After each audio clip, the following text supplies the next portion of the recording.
Hey, what's up guys? So today we are in my studio and I'm going to be teaching you guys a quick little way on how you can color grade your footage from something like this to something that looks something much better, something like this.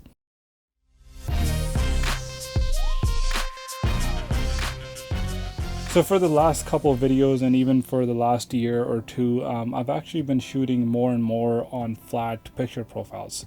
So this basically allows me to bring back a lot of the highlights and a lot of the shadows, and basically if I lose a lot of the details because I'm not shooting something properly, I can always fix it in post and make it much better. And also it kind of gives a better and a more cinematic look to your video. So whenever you are shooting video, and if you are actually out there shooting video in flat, your video is gonna automatically be a lot more better. Now it isn't gonna look pretty right from the camera, and that you should always be prepared for, but as soon as you bring it inside of your laptop and your Premiere Pro or whatever you're using, once you start grading, everything becomes much more easier and simpler and much more prettier than you would have. So first thing obviously you want to do is open up Premiere Pro, have everything lined up and make sure that your sequence looks good, your project is there, and everything is lined up and everything looks like the way you want it. So normally how I like to do things is I would leave color grading towards the last part of my whole edit, and this basically makes it a lot more easier for me to just have a workflow, and I'm not actually color grading or editing any of the clips, how they look and the lighting and stuff until the very end, because that's when I know actually like which clips are the best and available to use. Because what happens throughout the process is there will be clips that I won't be actually needing towards the end, so that's when I kind of just go in and take some of those clips out. So I don't want to do work for clips that I don't really need. Another thing I like to do is color grade them all at once, so I won't be color grading each and every clip. I just give the whole video one certain look, and then I'll go on from there and actually edit whatever I need to make adjustments on the smaller portions. So my color grading isn't always on every single clip. My color grading will be on the full sequence or the full segment of the video that I'm working on. But if I do want to adjust something like brightness or contrast, or whether it be different lighting scenarios throughout the video, then I can go in and change those certain clips depending on what the issue is. So as you can see here, I have this one clip in Premiere Pro where I basically have two layer adjustments over top of it. One is a cinema scope, which basically adds these horizontal lines, black lines on the top and the bottom. It kind of gives like a more cinematic look. And then so I have basically one full adjustment layer that sits on top of the whole sequence. This will basically give my video a certain type of look. Now this is a YouTube video where everything basically has the same kind of lighting scenario like this video where everything stays the same, so I don't need to change much. But when we are actually working inside of Premiere Pro in different and we have different clips from different places, different setups and all that, so that's when you might want to change things around. So for example, if you are inside, you might want to use some colder tones, but while you're outside you might want to use some warmer and more sunsetty, or those kind of vibes that you want to grade with. So here I just want to do a quick tutorial. So basically I have this one adjustment layer, and you can see how it basically creates a big difference, and this is pretty close to what we are actually getting out of the whole thing. So this is basically the first thing that I do when I bring something in. So here we can see we can start with basic lumetri color, basic corrections here. So I have the highlights up a little bit. I do like to keep them up because remember, this is flat, so bringing up highlights, working with all that really helps. And then so that's all I did in basic correction. I didn't use any LUTs, so that's the biggest part in this video, is that I didn't use a single LUT.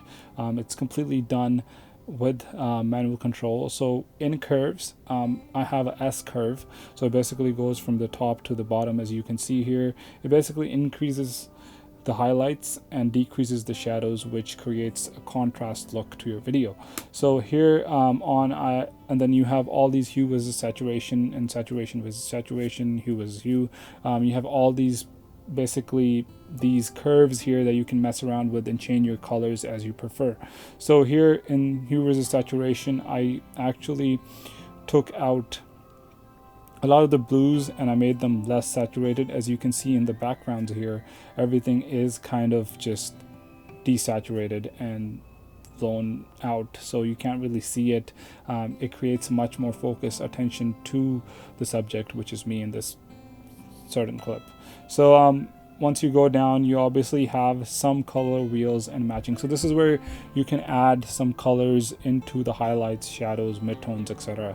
So I just added some, colder as I was inside. I added some blues towards the color of shadows. So that's where I did some color effects there, and I also brought down the shadows a little bit here, as you can see. And then HSL secondary, I really don't like to use this, but it can be handy at different times. Vignette, I don't use that because it's just very cheap and very uncinematic looking. So here, once we are in, so that was the first base edit that I basically add to every single clip in my video. And then on the bottom, actually, I have the same setup for every single clip. And this one, it is a kind of a copy. I usually don't do this. If there are two copies, there will be one adjustment layer and the second adjustment layer. So there won't be adjustment layer and then, edits onto each clip. Usually I don't do that, but here, as you can see, most of my corrections are also on this one. So as you can see, these are basically increased exposure and contrast. Highlights have gone up, shadows have gone down. Again, focusing on the contrast, making contrast, because when you are shooting flat, your video will be desaturated and contrasty. So you do need to work on that and see whatever works the best for you. My shadows, I brought them down. Whites, I let them stay whatever they are. And then blacks, I did crush them a little bit towards negative 16.8. And as you can see, I also added some saturation, 130 around there, whatever works and whatever looks good. Again, no LUTs, so nothing in this portion. And then we go into curves again, and you can see how in the adjustment layer I actually had a contrasty look on there, and I just didn't use this one at all because I already have it at the top. Here again, I'm playing around with hue versus saturation and all that curves. You can see I did bring up the reds in saturation. So it basically makes my skin tones and just makes me pop a little bit more. I like that kind of look. I did add some saturation to blues here, just to combat the top, and this is probably unnecessary if you do it all in one go. You can probably fix it much better. And then we have hue versus hue. I obviously made the blues a little more, giving it more of a sky blue teal kind of look. So it looks a lot more cinematic. And then these are just minor tweaks that you don't actually need to make.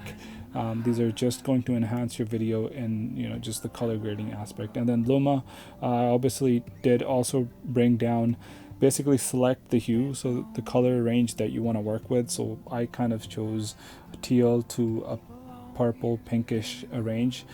So this is where I basically decided how dark I want those colors to be. So if I bring this down even more, you can see the blues are actually getting much more darker, and it just makes the background much more darker. And if you overdo it, you got to do it carefully, because if you overdo it, as you can see on the edges, it kind of just starts looking unnatural and not so great. So I'm just going to revert this and it can look more natural. And then color wheels, I did some grading in the last section there, and that's about it. But if you do want to add some colors to this, I could add some yellows I could add some warmer colors towards my skin tones, to the mid-tones, as you can see.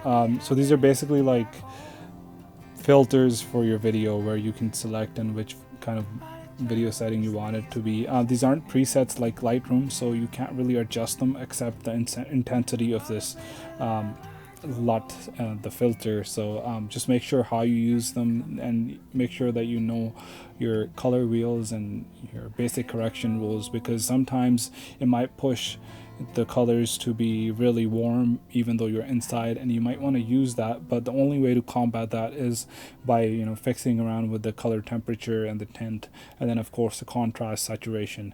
I don't actually like to push with the saturation too much, because it basically saturates everything, while if you go into creative, you actually have a vibrance slider this basically allows you to, you know, change around a lot of stuff that you might want to change. So this is it for today's video. I know it's a long one, but I kind of did go in detail. I wanted to be short, but I went in detail on how this footage was graded and how this footage basically became into, you know, something like this before it was just like this. And this is it for today's video. If you guys liked it, please make sure to like, share, and subscribe, and I'll see you guys in the next video. Peace out.